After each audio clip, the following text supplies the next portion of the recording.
Don't do that. Don't do that. Don't do that.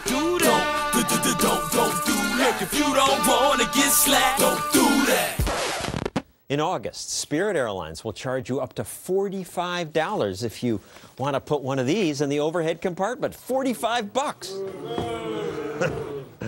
So I guess we know what you think about that. How many of you think that that's wrong, that that should be stopped? All right, everybody. So much for my libertarian audience. But look, I don't want to have to pay $45 for this. And maybe I won't have to because my government's coming to rescue me. Ray LaHood, the U.S. Transportation Secretary, says we're going to hold the airline's feet to the fire on this. We have the ability to do it. Sure, they have the ability. They're the government. They've got guns and the legal right to use force. They can bully us all they want, and they're eager to do it when it gets them on TV. It's time to stop this constant erosion of the quality of our life.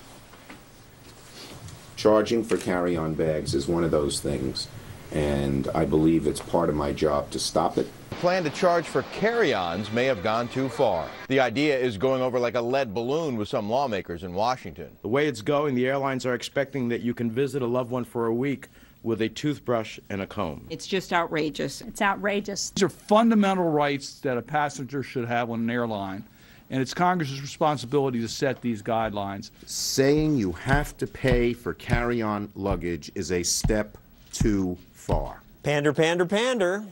We asked Senator Schumer, he's my senator, and all the other consumer protectors you just saw to join us to talk about how they're protecting us, but not one agreed. And I'm not surprised that they don't want to be quizzed on this, because if you think about it for more than 2 seconds, you see what a bad idea it is for government to micromanage airlines. Spirit's doing a good thing. It's giving us more choice.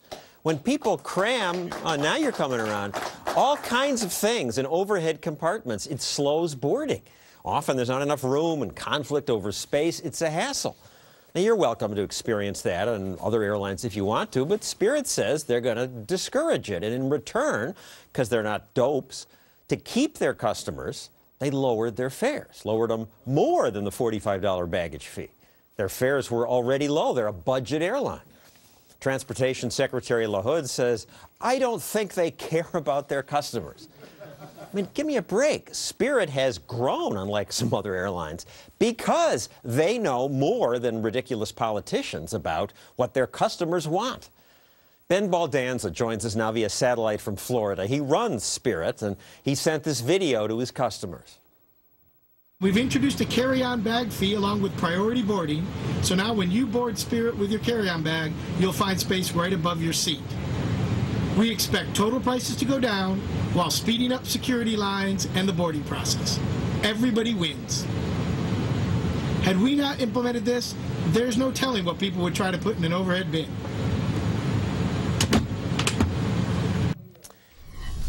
So, Ben, thanks for joining us. You've been getting grief from politicians about this? Well, certainly some grief, and we've had to do a lot of clarification of our policy, that's for sure. How many takes did you have to do in the overhead compartment? And is that a tight fit? We did that in a single tape. You know, we're a low-cost airline. We do everything on a budget, and that was done all internally and pretty much a single take. What do you think about the Transportation Secretary saying, I don't think they care about their customers? Well, I think you should ask our customers. Our customers like us. A lot of them fly us because we have very, very low fares. Our formal complaint rating with the DOT is about 2.5 per 100,000. Let me ask, if you ran a restaurant and you have out of every 100,000 customers, 2.5 of them said they didn't like your menu, would you go home at night thinking you need to change the menu? Probably not. So the DOT on its own basically says we have a 99.9% customer satisfaction rating. Yeah, but on this one, I wonder, when I asked the audience, should this be allowed, they all said no. Well, you okay, not posed it a all, little sorry, bit differently. Most. You also posed the question a little leading. You said $45, and no one has to pay $45 because the standard fee is $30, and many people will pay $20. It's only $45 for people who wait until they're at the gate. before you get to the gate, but you can stop at a kiosk, you can stop at a ticket counter, because we're trying to reduce gate delays. So if you make us do it at the gate, you're encouraging a gate delay. The other thing is, it was a little leading, I think, your question, in the sense that you also didn't remind them that a sizable personal item, along with a long list of exempted items, can still be brought on for free. So you can take all your medicines, all your medical things, if you have a baby. As long as you don't put it in the baby. overhead compartment. No, It's just that's the not overhead even quite compartment. true. That's not even quite true. It has to be able to fit under the seat in front of you. It doesn't have to be placed under the seat in front of you. But by being able to fit under the seat in front of you, first of all, that gives a sizing that people can understand. And secondly, if we need to take it out of the overhead bin, we know we can put it under a seat. But it doesn't have to go there. It just has to fit there. And what do you think of Senator Schumer saying these fees erode the quality of life? Well, the quality of life, I think, comes with consumer choice to some extent. To me, it's like going to McDonald's and saying, they have to sell French fries with every hamburger. Now, a lot of people buy French fries with a hamburger, but what if you don't want French fries? McDonald's still can sell you just the hamburger and not make you pay for the French fries. At least at the moment. I suspect government may soon ban French fries. Ben, thank you very much for being with us. Joining us now is Matt Welch from Reason Magazine. Reason reports on all kinds of government bullies. So the congressmen say they have to protect us.